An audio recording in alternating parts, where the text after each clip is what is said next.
Hi, I'm Mai, and I'm going to explain how to track the inventory of your bundles. As you can see, a variant of a product is sold out and the others are possible to be purchased by the customer. If we scroll down, we can see the bundled product. And also, you can see the sold out variant is available to be purchased by the customer.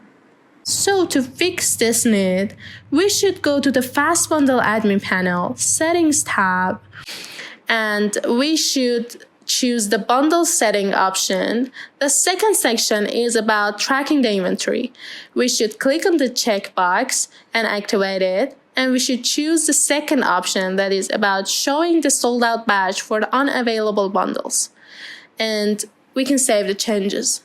If we go back to the shop and reload the page, we can see that the sold out variant is unselectable and your need is fixed.